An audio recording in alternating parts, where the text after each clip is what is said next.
Hey there, and welcome back to Indie Quest, a celebration of the indie and obscure. Today, I will be your only host for this podcast episode. My name is Josh, also known online as Frantic, or Josh if you're a SNES drunk, you can't pronounce my last name. And yeah, I'm here. This is going to be a really good time. I am looking forward to doing the episode on my own. There is no ill will or anything between the other hosts. I pretty much just said, hey guys, I have an idea about an episode I could do on my own.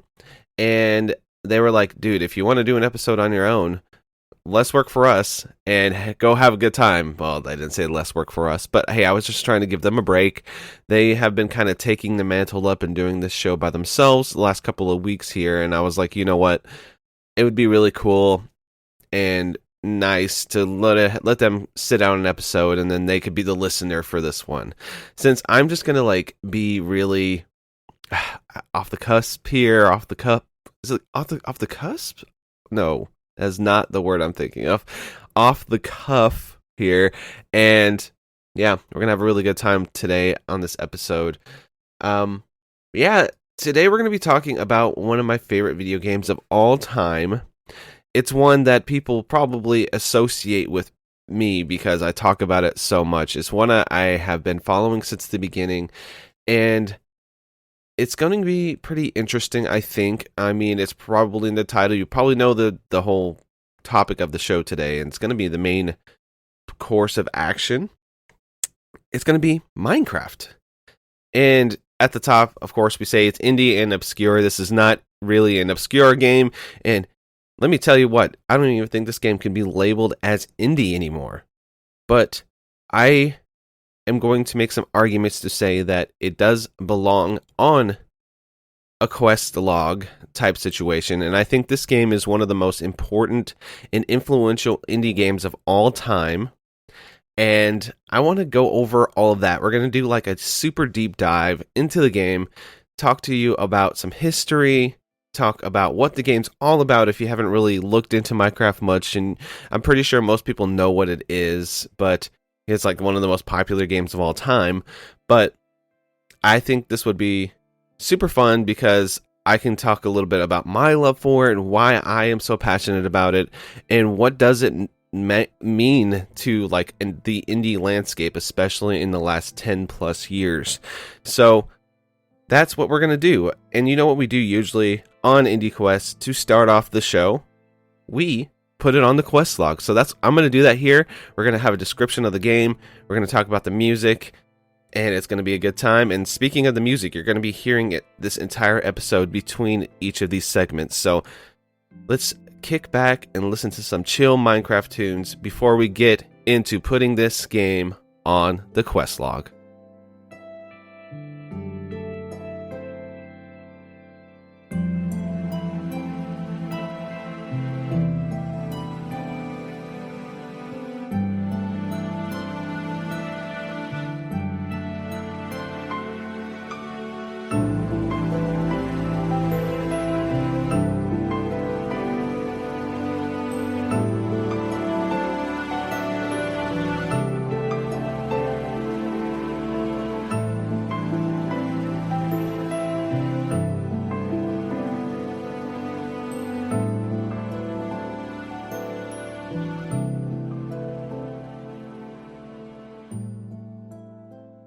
Minecraft, the crafting and survival game, was released in 2009, and this game is all about building your own world, taking ownership over the environment, crafting unique and wonderful items, upgrading your kit, and surviving the elements. So pretty much the concept of Minecraft is you just spawn into a randomly generated world, and you have a seed. There are randomly generated seeds that populate the world with unique and interesting possibilities. So you can spawn into a jungle, you could spawn underground, you can spawn on top of a mountaintop, you can spawn in a swamp with a witch trying to kill you. Minecraft is one of those things where the randomness is something that is appreciated in the game and makes the game interesting to keep on playing and explore. I would say when you jump into the world, if you haven't seen Minecraft, I'm sure most people have, but it's this a blocky, pixelated world. It's in a voxel look. Every single block in the environment is destroyable, and you can usually replace the block, and if not, sometimes it drops items that you can craft into other things. So, for example, I can break 3 stone and 2 sticks from a tree and make myself a little pickaxe to mine things that are harder to mine. If I find 3 diamonds, which used to be the end goal of the game, you find diamonds. Wow, I found the most complex and hardest material in the game. I can upgrade everything to diamonds, and that's kind of the end goal. And the thing is, it's kind of one of those build your own adventure games. Like, the more you play Minecraft, the more goals you give yourself, and you are your own driving force through the game. And I do think that makes this one of those infinitely replayable games for me. Like, I can always go into Minecraft and find something fun to do. Also, take a shot every time I say Minecraft, because I'm sure it's going to be a lot. Yeah, I think that it's a beautiful and wonderful game from the aspect of its simplicity. You jump in, and there's not much for you to do at first, at least just from the naked eye. It's like, this is just a world I can walk around in and punch blocks, and I don't know what else to do. But when you start digging into wikis, or there is a recipe book in the game, which wasn't there initially, because like when I first played this game in like 2009, there was like not much to do. And I just jumped into the world, and I was lost. I was like, what do I do? Like, okay, I watched some YouTube. That's why I'm here. I know kind of the basic premise. You got to make a crafting bench and make a pickaxe and a sword, and then at nighttime all the bad guys come out, and you got to be in shelter before that happens. And yeah, at the time I was like, this is so crazy. I've never heard of a game like this. I was kind of floored, and at the time I didn't even know if I liked the graphic style. Like, it's very charming now, and it's 16 by 16 blocks on the side of cubes. So imagine a cube, and there are 16 by 16 pixel art, and every single cube that defined the world. And somehow in this art style, they can make grass, they can make logs, they can make trees, they can make like boats textures, they can make all sorts of things just with that simple concept of a 16 by 16 block. And as you start to learn every single like block in the game, you start to understand all the differences between everything. It makes the game really fun to just sit down and just discover, and wow, this new cave system is just so beautiful. The lighting is like been improved over the years, and it looks so cool. And there are so many different creatures to interact with nowadays. Like back in the day, on the beginning of the game, it was like just like pigs and cows, and now it's like pigs, cows, llamas, horses. It's like, oh, look, there's an octopus, and there's like a dragon I can go to and fight and things like that. And there are different dimensions that look different, and there's just like so much to this game to discover and unearth as you play through it.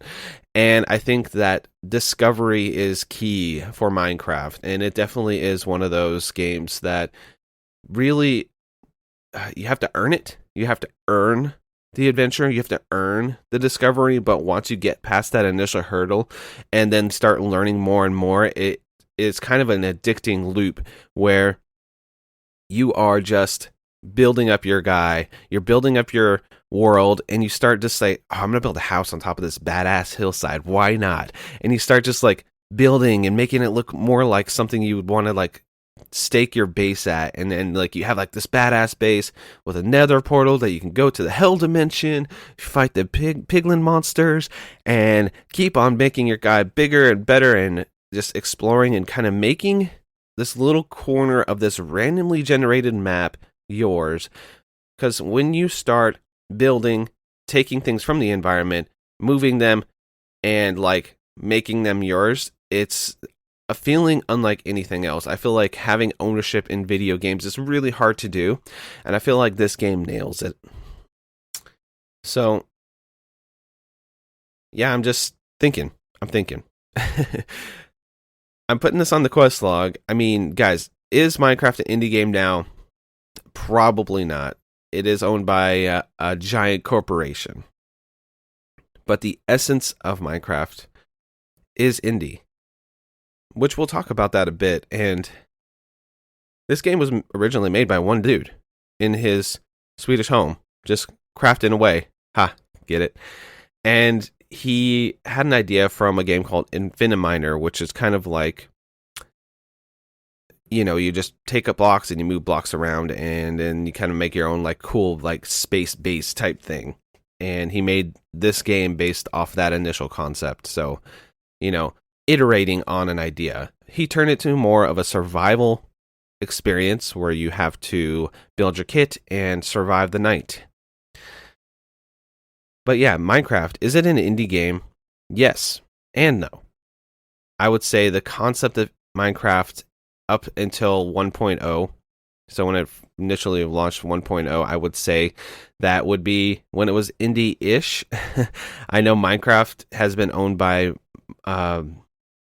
Microsoft since 2014, but when it came out 1.0, it was 2011, and it was, I would say a full game at the time before Minecraft was purchased by Microsoft. So, yeah, I do think it's an indie game. I'm counting it, and this is my quest log. This is going to be a main quest game, obviously, since I'm dedicating this entire episode to it. I just think it's one of those games that has just so much to it. I mean, like, when I was first playing this, right? Let's just tell a couple little stories here before we jump into some history. I had a huge server of people that we would all play Minecraft together, and I joined the server, and there was probably like 20 to 30 people on it, and it expanded to hundreds of like registered users in the server, and I had a team of guys, and they offered me to be mod, and I was one of the main helpers of the server. I learned basic Java coding for the server because the game is coded in Java, and it's just like became this huge playground of like, wow, what can we do with the server to make it user friendly and to add some unique elements to it, because mods started to be like huge. And there's this thing called Bukkit, Bukkit, and that was like a modding tool for servers. So like this huge multiplayer element for me was one of the biggest multiplayer server things I've ever done. I mean, it was so awesome. The server was called Aradia, or Aradia, however you want to pronounce it. I always said Aradia. And yeah, it was such a good time, and it made me fall in love with this game and made it become one of my favorite games of all time. So ever since then, I will go back to it. I did an episode of an old podcast I used to do, a PC gaming podcast called Quick Save Club, and my friends and I, for that, including Round 2 Gaming, which you guys know from the Polymedia group here. He also does the video game library. You should go check that out. And I loved his view on Minecraft because he was like collecting every single block in the game as like a statue, and I was like, damn, that's such a crazy and interesting idea. Not crazy in a weird crazy, but like crazy in an awesome type of way. And he had like this shrine to every block in the game, and I just thought that was so cool. And I did that. Minecraft also got me into content creation, like many others. It's just like I used to do YouTube Let's Plays of Minecraft because I was like, you know what, that's something attainable that I can do. And that led me to be a podcaster. So this thing has had a huge impact on me specifically. And I think that it's one of those games that, yeah, it's just like, it is what you make of it. And it's hard to say like, it's going to impact people as much as it has me or others in the world, but I definitely think it's a game you should check out, and I think it's like one of my highly most recommended games.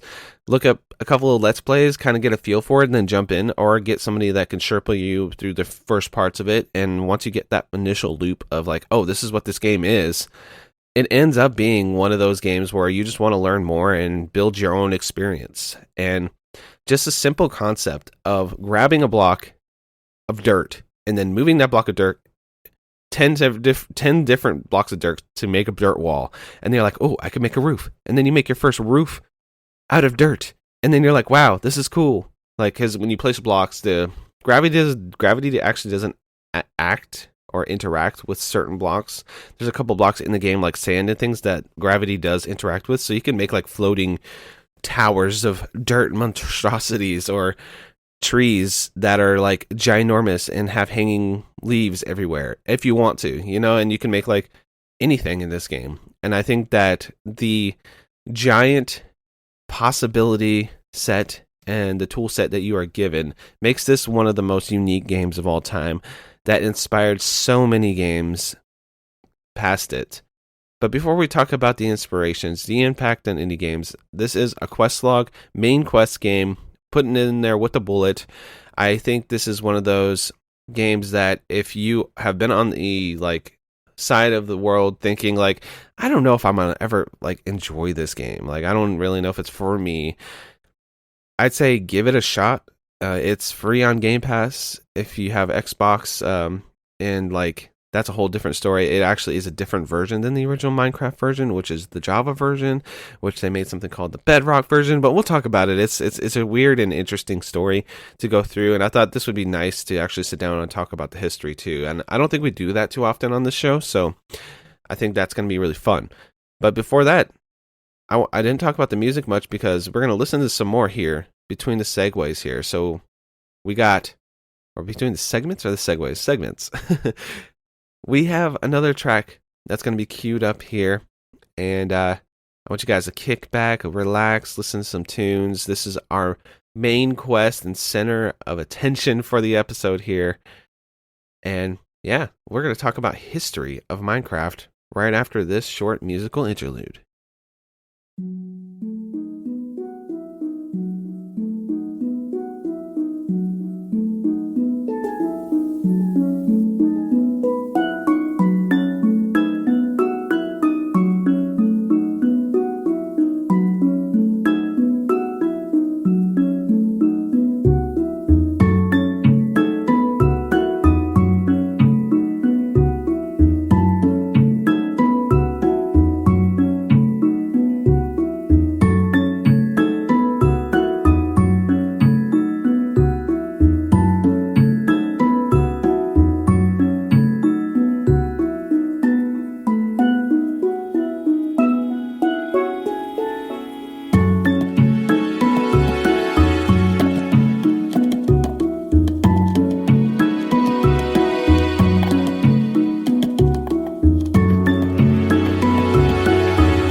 So doing an episode about literally the best-selling video game of all time. It's sold more than Grand Theft Auto 5, Tetris, and Wii Sports. And it literally has sold more than Tetris and GTA 5 combined. It has sold 238 million copies as of the recording of this episode. So doing an episode of an indie game of this magnitude and popularity is probably a little insane, but I just wanted to talk about it. I think it's a really important game. So talking about the importance of it is pretty easy to do once we start going through the history here. So the game was developed in 2009 by Marcus Passion, or I think it's spelled Person, but it's pronounced Passion. And later in June 2010, it became alpha version. So there are multiple versions in 2009 that were released. There was a survival test version that was very bare bones, and then there was an inventory dev version, which is just a very basic block moving and placing game. And those were actually available on Minecraft's website for the longest time. They might still be there as Minecraft Classic. Most likely they are. I don't know. They might. There is ways to experience those if you want to check them out. But this literally had not many elements of what Minecraft was. It was kind of like a dirt environment with trees, and that was about it. You can just click the block, grab the block, and place the block. That was it. And then in 2010, he released the alpha version of Minecraft, and this is the one that actually started gaining popularity. You had the randomly generated worlds, the biomes that were very not there anymore. At first, there was like green, super vibrant green grass, and then trees, and then caves, and that was about it. And then there was like two types of trees, like only like four type of material to build with up to diamond, and you got like gold and iron and rock, and that was about it.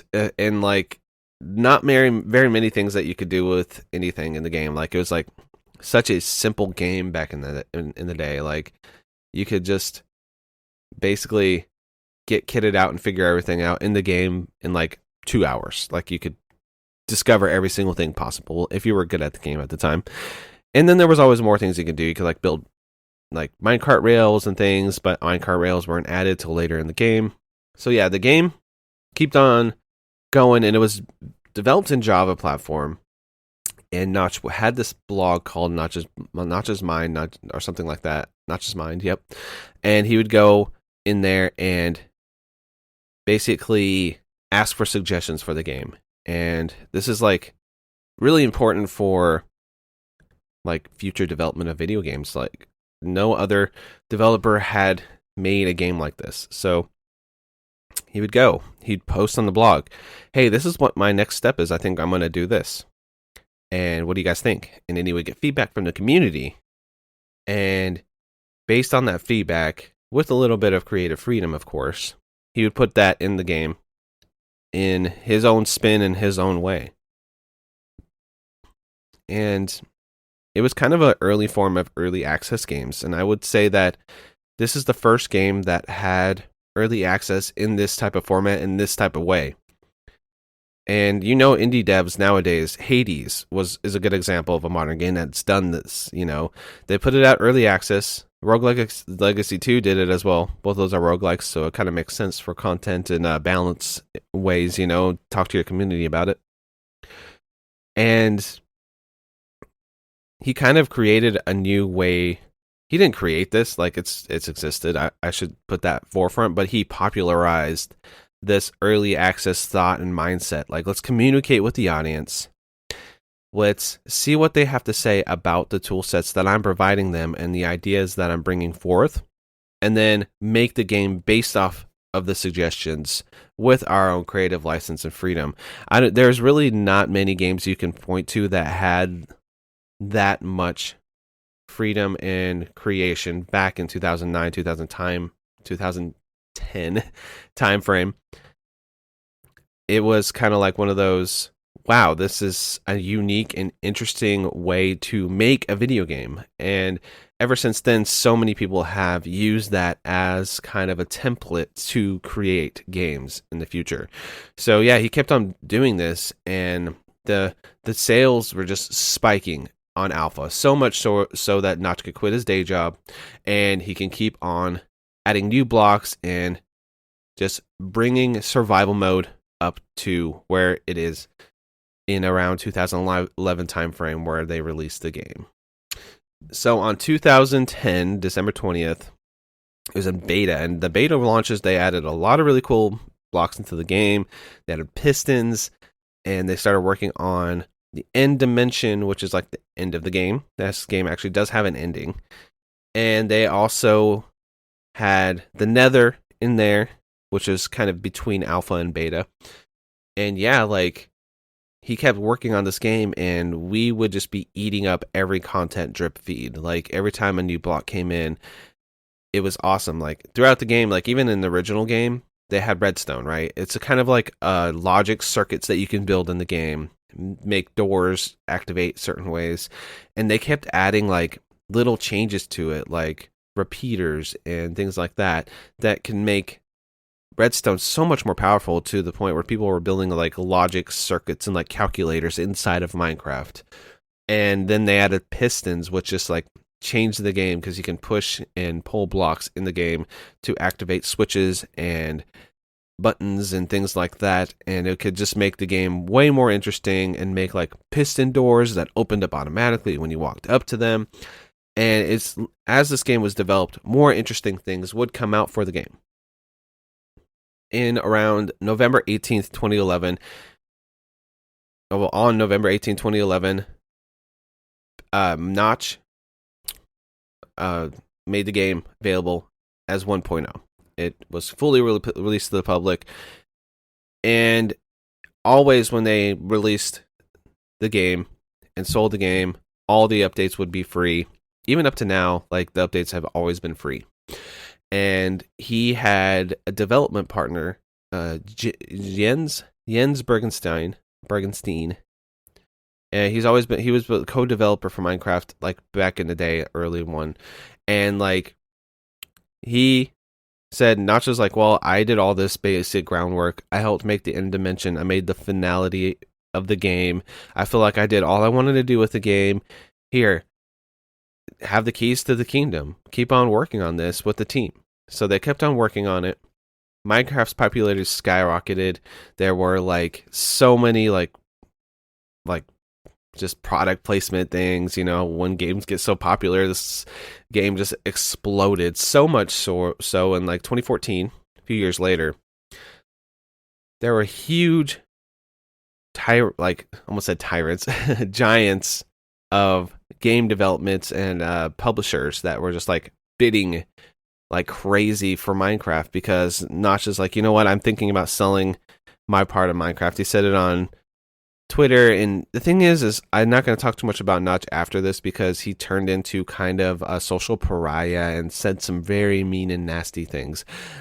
And I don't want to get into all that. It's like a lot of drama and stuff. Like, he was just kind of one of those guys that made a really cool thing, so I, like, respect him for that, but I can't respect him nowadays because he turned into kind of a disgusting monster. Unfortunately. But anyway, Microsoft ended up, like, doing the biggest purchase offer for the game.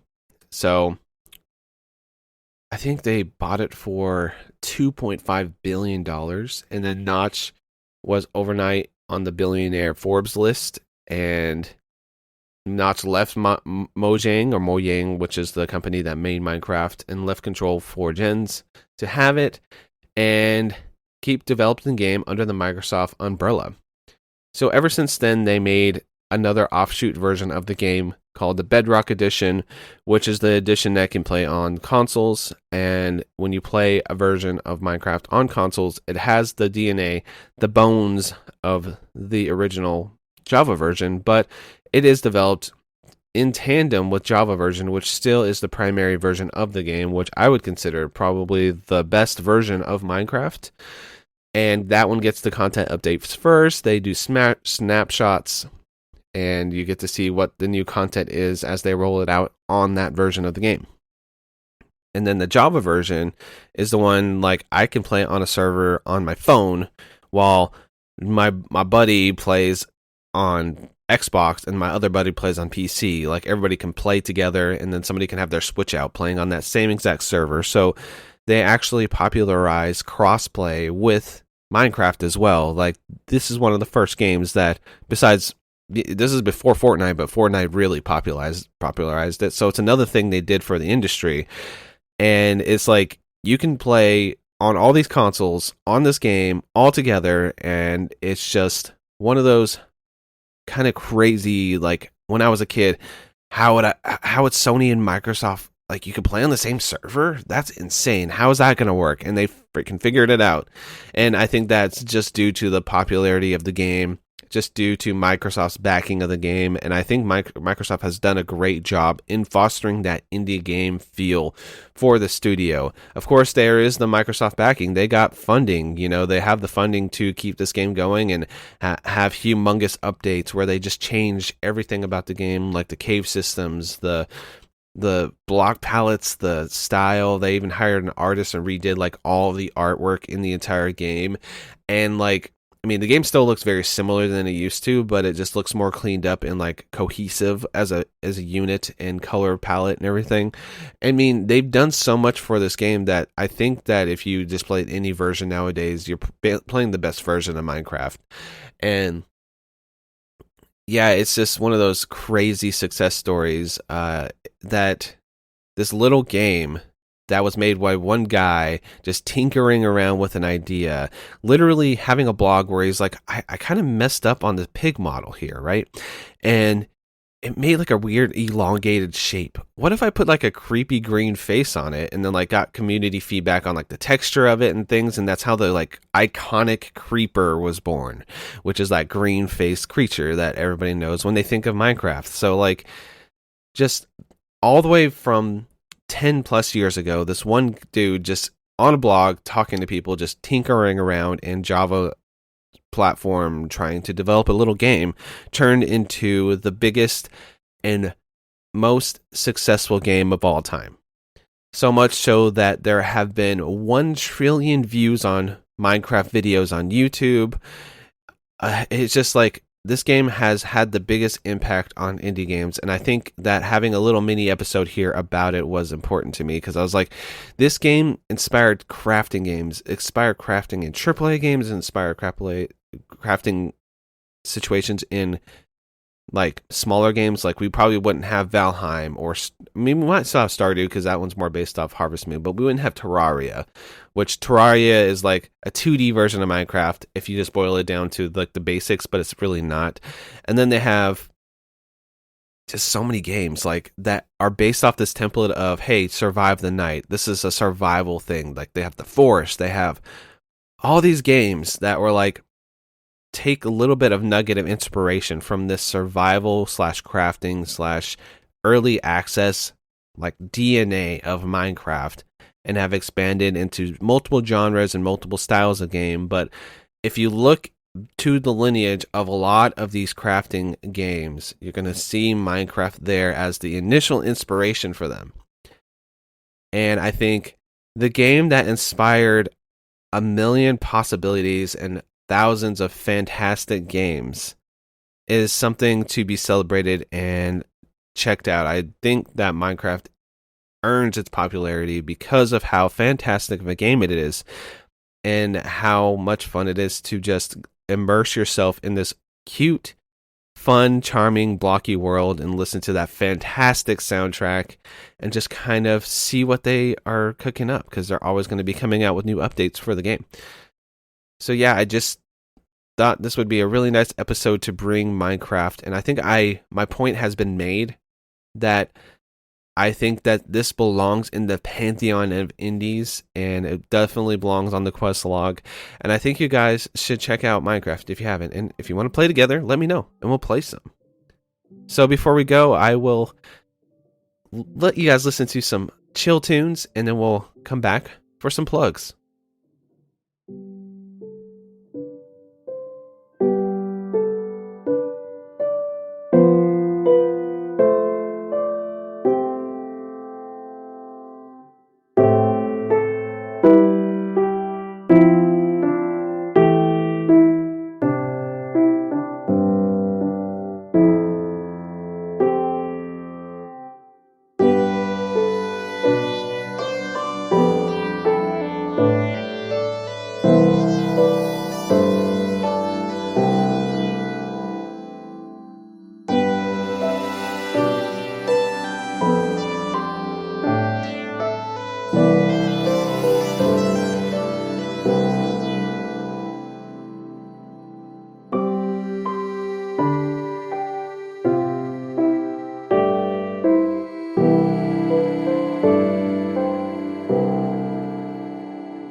First off, I want to thank the other 2 hosts for letting me indulge myself with an episode. They don't even know what the topic of this episode was.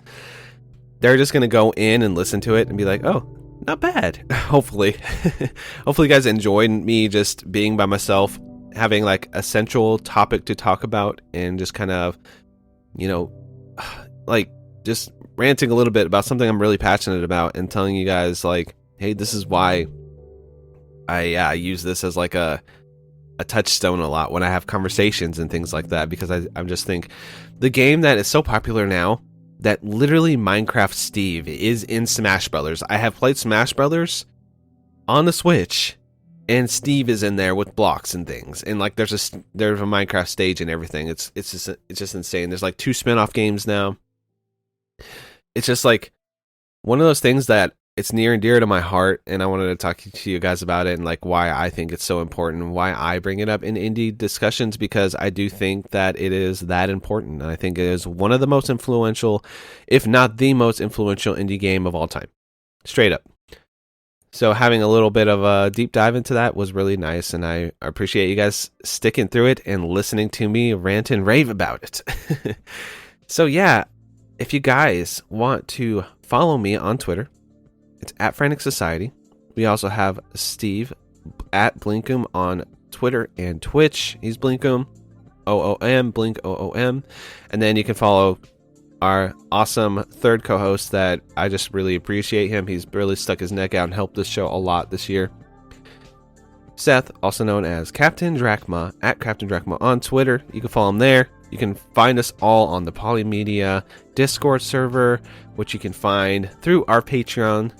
And I think it's just Polykill on Patreon. So go check that out if you want to join the server. Talk to some awesome people. It's really awesome over there. It helps support the show, and you get to talk to everybody like one-to-one interaction, which is always fun. And if you want to contact us for whatever reason, if you want to send us an email like, hey, why don't you do an episode about this indie game? Or, hey, I would love a deep dive on this from the indie games world. Like, oh, this studio is so cool. Can you guys talk about this in an episode? Or, hey, bring on this developer. Or, hey, I have a question. What is this to you guys? You know, and I'm just rambling now. But anything you guys want to talk about, send us an email. We haven't really received many emails, just to be frank with y'all. Like, just send us one, and you will be like the center of our attention for a segment or even an entire episode of the show. So that email address is indiequestpod@gmail.com. Check it out. Send us emails. You can also follow us on Twitter at indiequestpod. You can tweet at us questions, comments, your hashtag just beat it when you beat an indie game that we suggest. Yeah, it's great. Like, just talk to us, contact us. We love interacting with people who listen to the show. We appreciate the people who do. I do specifically. I think this is one of the best pieces of content I am a part of and have been a part of online is IndieQuest and the Polymedia Network, which is just a fantastic stable of shows. We have Travis just like going ham, just like making so many awesome shows. Like, I just want to shout out his newest one. It's Doug's DVD Bin. It's a really fun and funny breakdown of movies they find in this mysterious and elusive Uncle Doug's DVD bin. I think it's a funny concept, and I think the show's already off to a good start, so check that out if you haven't yet. And go over to polymedianetwork.com and look at all of our other shows. We got PD's Power Hour, we got Drunk Friend, we got Polykill, which our co-host Steve is on. And yeah, there's just so many great and wonderful shows over there that I think you guys should check out. But not to be long-winded here, but I appreciate all of you guys for listening, sticking along for the ride. We're almost at our 2-year mark. We're only a couple months off from that. We'll do Halloween episodes when it gets to that time frame again. And the thing is this show ain't going anywhere. We're going to be here every single other week, hell or high water. And I'm going to try to be here more often. I've kind of not shown up as much as I probably should be showing up. There's just been a lot going on in my day-to-day, which is there's no excuse. Everybody has things going on. But anyway, I'll be here more often. You get to hear this sultry voice more often. And we're going to keep the show going on and possibly update some artwork, maybe looking into remixing the intro and outro music, things like that. I just kind of have a lot of ideas that I want to do with this show. It's a passion project. I just do this for fun. It's very entertaining for me to be part of. So let's see where it goes, and we'll keep on talking about those good old indie games, even if it is the most selling video game of all time. It's ridiculous that this episode was about Minecraft. Probably, I don't know. I had a good time. But anyway, before I overstay my welcome, I just want to say I appreciate all the listeners out there and all the support I've gotten from the community. And we'll catch you on the next episode of this good old Indie Quest. So what I'll say to you today is take care of yourself. Try your best to stay safe out there. And then just go through your library, be it Steam, if you have Steam Deck especially, or PS4, PS5, whatever you got, Switch, all the Switcherooski, find the game that, like in their eShop, that's $2. This weird indie game that you never heard of. Just kind of look at it based on just a description and a screenshot. Just buy that $2 to $5 game and try it out just for me. And tell me how it goes over there on any of our social medias or whatever. Just I would love to hear what is that random game that you found? What's that little obscure title? And yeah, do that. Just enjoy indie games because there's so many out there and so many wonderful things to experience. All right, guys, I'm going and I'm going and I'm going and I'm gone. I love y'all, and we'll catch you on the next episode.